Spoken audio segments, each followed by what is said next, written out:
I want to give you two simple thoughts today. For those of you who are parents, you still have kids at home, this message is for you, all right?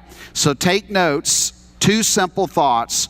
Thought number one, as parents, we are supposed to spend time with our children. You say, wow, that's rocket science. But we see this principle in the verses that I've just read. As parents, we are supposed to spend time with our children. There's no way to accomplish verse 7 without spending a large amount of time with our children, right? Look back at verse 7 again. And thou shalt teach them diligently unto thy children, and shalt talk of them when thou sittest in thine house, and when thou walkest by the way, and when thou liest down, and when thou risest up. You might as well just write across that verse, time.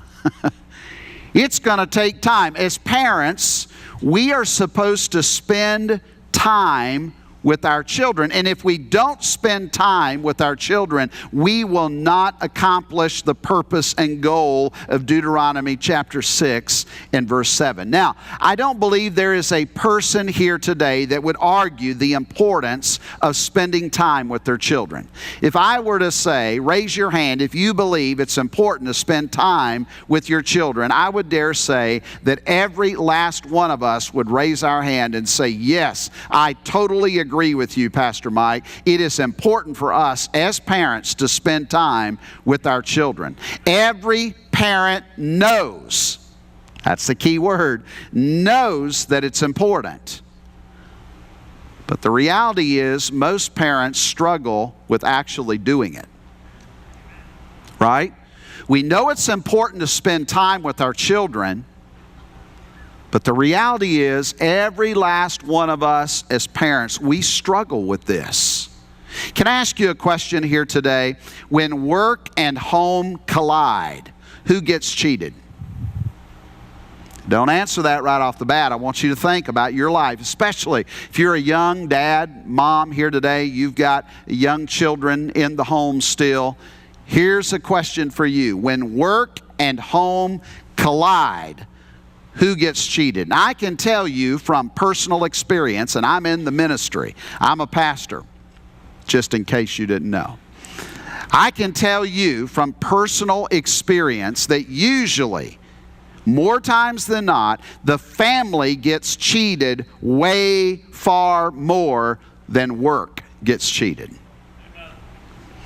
We give an incredible amount of time to work. We give an incredible amount of energy to work.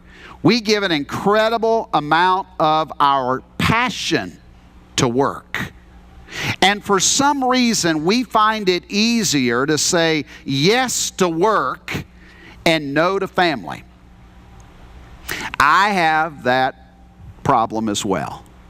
To where I'll say, yes, I'll do that. And yes, I'll be there at that time. And yes, I'll take that speaking engagement. And yes, and then my wife later on will remind me, but do you realize this is happening on the calendar? And this is going on. And it's like, oh, I forgot about that.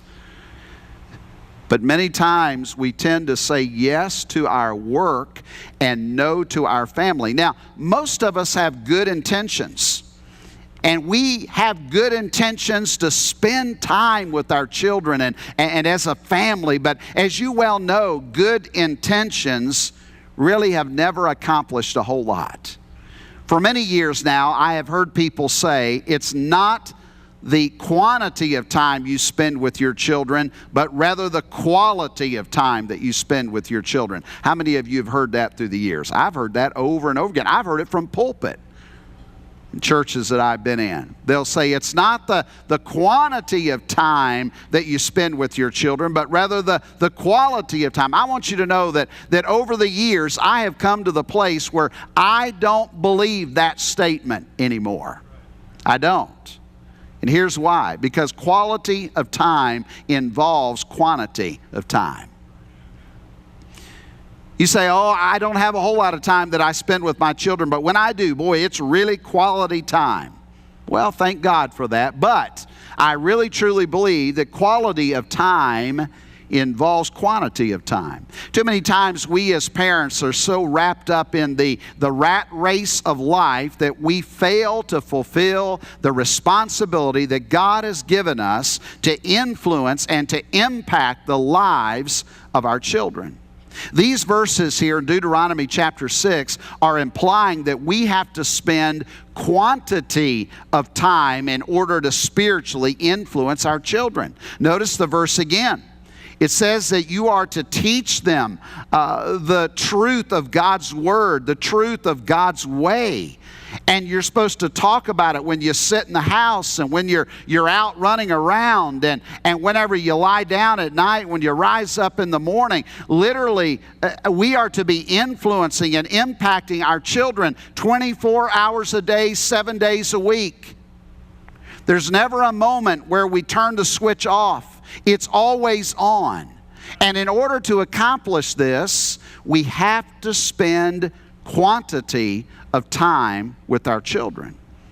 If you have children still living at home, let me ask you a question.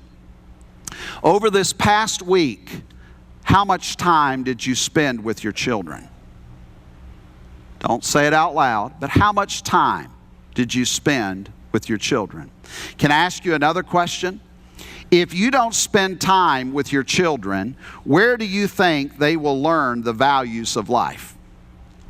Think about that. If they don't learn it from you as a parent, then who is going to teach them? And by the way, what values will they be taught? Who will teach those values? What kind of values will they be? Let me give you where most of our children are getting their values today.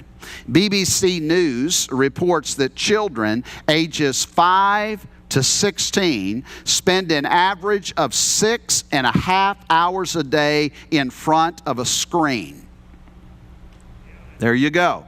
That's where they're getting their values. They're spending ages 5 to 16, they're spending 6.5 hours in front of a screen. Now, screen time can be defined as watching television, playing games on television, using a cell phone, using a computer, or using a tablet. Children are also now multi-screening, meaning that they can watch television and they can be using the internet at the same time. Here's the reality.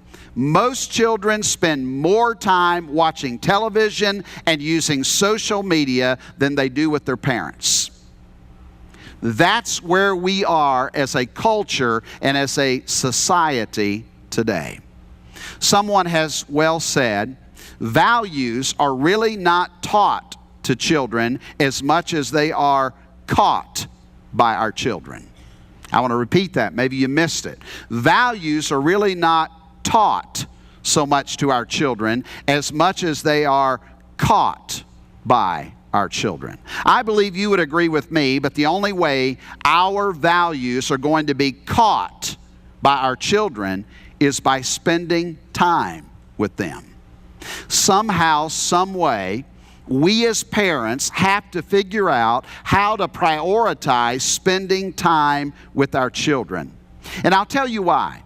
Because before you know it, they will be all grown up and they will be moved out of the house.